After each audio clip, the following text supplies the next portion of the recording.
Last week we talked about A Mind of Its Own by Cordelia Fine, and this week Ika will continue with another book about your brain, about thinking. It's a book by Richard Carlson called Stop Thinking, Start Living. He is actually a psychotherapist and also a writer. Okay, so basically this book is about some of his cases, like client punya cases lah. It teaches you how to stop thinking and start your living. Simple word dia macam live in the moment lah. I think he wrote this book because of some of the clients punya problem, and he kind of see a pattern. First chapter, dia ada cakap pasal dia punya client. So basically client dia ni husband and wife, and they feel like they lost connection. After they got the therapy from Richard Carlson, they felt that connected balik. But actually rahsia dia yang dia tuliskan ni, rahsia dia is not that your partner change or everything, it's that you yang change. You change, you view them differently. Like some of his clients kat dalam ni, dia selalu cerita macam, okay, contoh lah, they are 5 years into a marriage and they feel like lost connection, they felt distance. He wrote that it's actually not that you lost interest, it's that you are focusing more on the things that they lack. Masa mula-mula bercinta, semuanya happy, bunga-bunga, you know, macam tak pandai masak, tak apa. You start untuk ada macam tak puas hati tau. I mean, we're not married, so we don't know. I don't know. But even when we read on social media, macam kisah rumah tangga, apa semua tu kan, people tend to compare their partners to someone else, or they have this expectation of their partners. And I don't think it's because they don't like their partners, they just start to compare lah.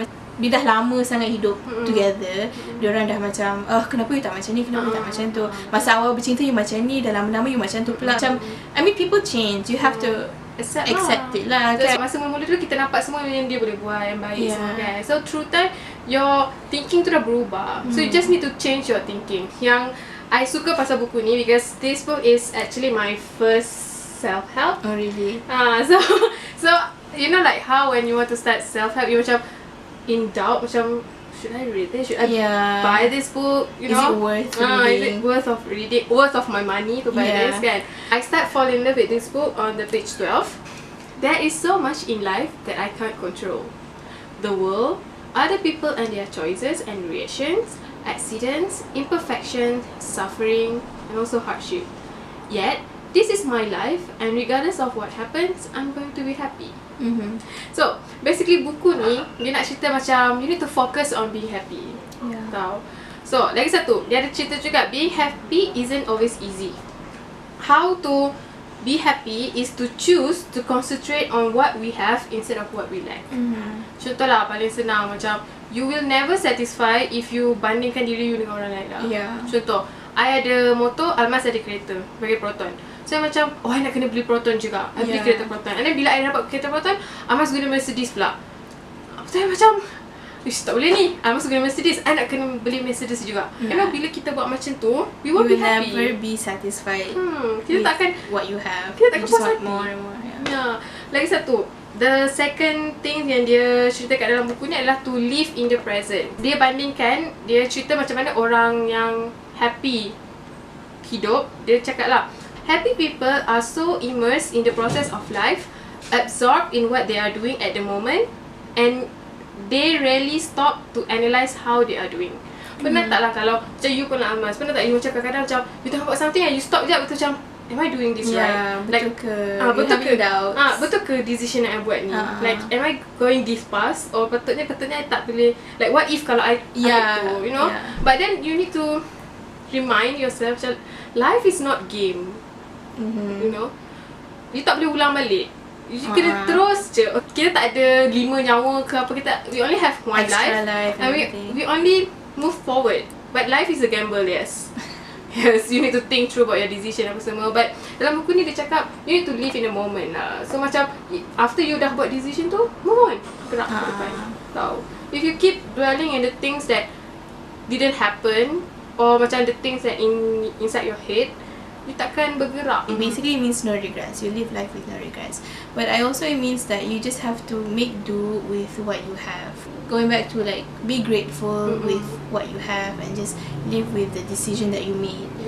Happiness is a choice. Happiness is a choice. Yeah. You need to focus on the things that you have.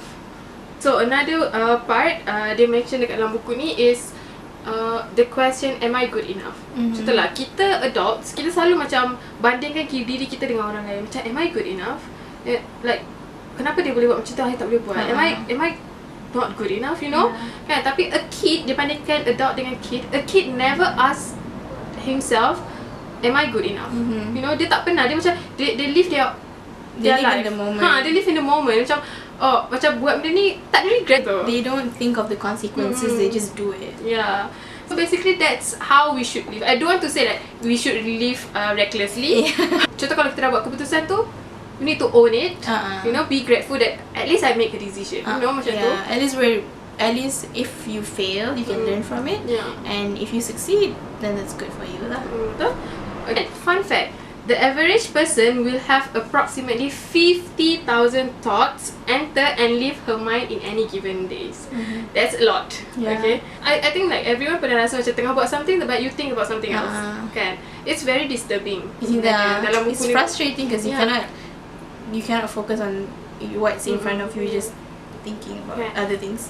Betul? Sebab tu kat dalam ni dia ajar how to dismiss the thought. Okay, contoh dalam buku ni yang Richard Carlson bagi is when you're watching a movie and then you terfikir macam, should I paint my room purple or pink? I mean that's such an unnecessary thought. You tengah watch a movie, just enjoy it. Benda macam tu you boleh dismiss je lah. Macam it's easy for you to dismiss, tau. Tapi bayangkan kalau you terfikir macam tengah tengok movie, tiba-tiba terfikir, oh yang I gaduh hari tu patutnya I cakap macam ni. Like I boleh counter benda dia yang macam tak puas hati, tiba datang balik. Tiba datang balik, you terfikir tau. And then bandingkan dengan chat bilik, this type of thought susah you nak dismiss sebenarnya. Tapi you need to learn to belajar to dismiss it, because benda tu unnecessary tau. Benda tu dah lepas. Contoh argument tu dah lepas dah. Lepas tu baru tengah tengok movie tiba-tiba terfikir macam tak penting pun. But then if you keep dwelling in the thoughts, you takkan move on. So kalau you still duduk kat situ fikir lagi betul, you takkan puas hati. You akan rasa sakit hati, takkan happy. So for me, sometimes I do have those moments yang I rasa macam, oh, I should have done this way, I should have done that way, I should have said this, I should have not said that. But then it's also about learning from them. I do have some regrets in my life, but it's a matter of also learning from them and not repeating them. Yeah, that's true. Another part yang lagi ending dia lah, dia cakap the fact that your thoughts are just thoughts and that they are harmless. Your thoughts is actually harmless. So, macam if you don't put it into action, dia tak ada apa-apa. It's just only a thought. They're just inside your head. Yeah, if you just dismiss unnecessary one, dismiss the negative one, you can live a happy life.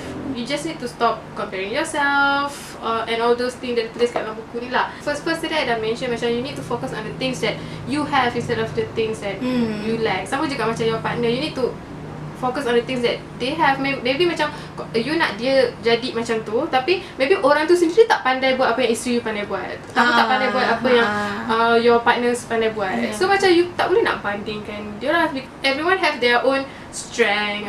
But if you keep poking on the things that they don't know on their how weaknesses, then diorang pun boleh meletup juga. To change your life, you cannot change your situation, you cannot change your background, you cannot change the things that you have, but you can change the relationship between you and your thoughts. If you can change that, your life will be happy. I recommend sangat buku ni because it's not a heavy topics and it's also a very light reading and it's easy to understand. Lagi-lagi siapa-siapa yang baru nak start baca self-help tu boleh beli, try lah buku ni dulu. I think it will change your view lah. That's all from us and thank you so much for watching. See you in our next video. And don't forget to read.